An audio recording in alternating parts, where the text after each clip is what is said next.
भाग 2 आर्टिकल 248 से आर्टिकल 254 कब संसद राज्य के विषय पर भी कानून बना सकती है। आर्टिकल 248 रेसिजुरी पावर्स अवशिष्ट विषय।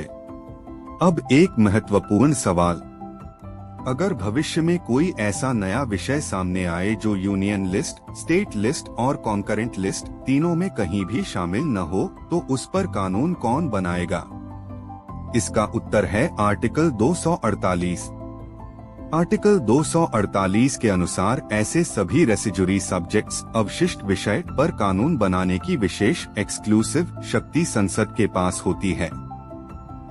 इसके साथ ही ऐसे कर टैक्स लगाने की शक्ति भी संसद के पास होती है, जो संविधान की किसी भी सूची में वर्णित नहीं है। उदाहरण के लिए, यदि भविष्य में कोई बिल्कुल नई तकनीक या ऐसा नया क्षेत्र विकसित हो जाए जिसकी कल्पना संविधान बनाते समय नहीं की गई थी, तो सामान्यतः उस विषय पर कानून बनाने का अधिकार संसद के पास होगा। आर्टिकल 249 नेशनल इंटरेस्ट राष्ट्रीय हित। अब मान लीजिए कोई विषय स्टेट लिस्ट में है, क्या संसद उस विषय पर भी कानून बना सकती है? उत्तर है हाँ, लेकिन केवल विशेष परिस्थिति में। यदि राज्यसभा अपने उपस्थित और मतदान करने वाले सदस्यों के 2/3 बहुमत से यह प्रस्ताव पारित कर दे कि राष्ट्रीय हित नेशनल इंटरेस्ट में संसद को स्टेट लिस्ट के किसी विषय पर कानून बनाना चाहिए, तो संसद उस विषय पर कानून बना सकती है। याद रखिए, यह अधिकार स्थायी नहीं होता। यह प्रस्ताव सीमित अवधि के लिए प्रभावी रहता है और आवश्यकता होने पर इसका नवीनीकरण किया जा सकता है। आर्टिकल 250 नेशनल इमरजेंसी राष्ट्रीय आपातकाल। यदि पूरे भारत या उसके किसी भाग में राष्ट्रीय आपातकाल नेशनल इमरजेंसी लागू हो, तो संसद स्टेट लिस्ट के विषयों पर भी कानून बना सकती है। लेकिन एक महत्वपूर्ण बात, आपातकाल समाप्त होने के बाद यह शक्ति भी समाप्त हो जाती है। संविधान के अनुसार ऐसे कानून की विशेष प्रभावशीलता आपातकाल समाप्त होने के बाद केवल सीमित अवधि तक रहती है। उसके बाद सामान्य संवैधानिक व्यवस्था पुनः लागू हो जाती है। आर्टिकल 252 राज्यों की सहमति। अब एक और स्थिति समझिए, यदि 2 या 2 से अधिक राज्य चाहते हैं कि स्टेट लिस्ट के किसी विषय पर पूरे देश जैसा एक समान कानून बने, तो वे अपनी अपनी विधानसभाओं में प्रस्ताव पारित करके संसद से अनुरोध कर सकते हैं। इसके बाद संसद उस विषय पर कानून बनाती है। यह कानून सबसे पहले उन्हीं राज्यों पर लागू होता है जिन्होंने प्रस्ताव पारित किया था।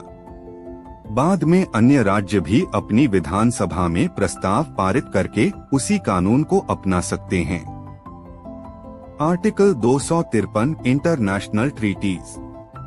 यदि भारत ने किसी अंतर्राष्ट्रीय संधि, ट्रीटी, अग्रीमेंट या कन्वेंशन को लागू करने का दायित्व लिया है, तो संसद पूरे भारत के लिए आवश्यक कानून बना सकती है, चाहे वह विषय सामान्यतः स्टेट लिस्ट का ही क्यों न हो। यही कारण है कि अंतर्राष्ट्रीय दायित्वों को पूरा करने के लिए संसद को विशेष संवैधानिक शक्ति दी गई है। आर्टिकल 254 टकराव होने पर किसका कानून चलेगा? अब सबसे महत्वपूर्ण प्रश्न, यदि कॉन्करेंट लिस्ट के किसी विषय पर केंद्र और राज्य दोनों ने कानून बना दिया और दोनों में टकराव हो गया, तो कौन सा कानून लागू होगा?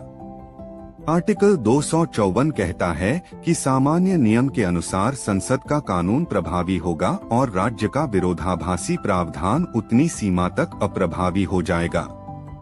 लेकिन यहाँ एक महत्वपूर्ण अपवाद भी है। यदि राज्य का कानून राष्ट्रपति के विचारार्थ सुरक्षित रखा गया हो और उसे राष्ट्रपति की स्वीकृति प्रेसिडेंट्स असेंट मिल गई हो, तो वह कानून उस राज्य में लागू रह सकता है। हालांकि संसद बाद में नया कानून बनाकर उस राज्य के कानून को संशोधित, परिवर्तित या निरस्त भी कर सकती है। सुप्रीम कोर्ट की व्याख्या। सुप्रीम कोर्ट ने स्टेट ऑफ केरला वी मर अप्रीम कुरी को LTD मामले में स्पष्ट किया कि आर्टिकल 245 से आर्टिकल 254 तक की संवैधानिक व्यवस्था केंद्र और राज्यों के बीच विधायी शक्तियों का संतुलन निर्धारित करती है। साथ ही यह भी स्पष्ट किया कि कॉन्करेंट लिस्ट में टकराव होने की स्थिति में आर्टिकल 254 लागू होगा। अगले भाग में हम जानेंगे, क्या संसद राज्य सरकार का कानून रद्द कर सकती है? क्या कोई मुख्यमंत्री संसद के कानून को लागू होने से रोक सकता है? Kesavananda Bharati, state of West Bengal v Union of India तथा अन्य महत्वपूर्ण सुप्रीम कोर्ट के निर्णय भारत के फेडरल स्ट्रक्चर को कैसे समझाते हैं?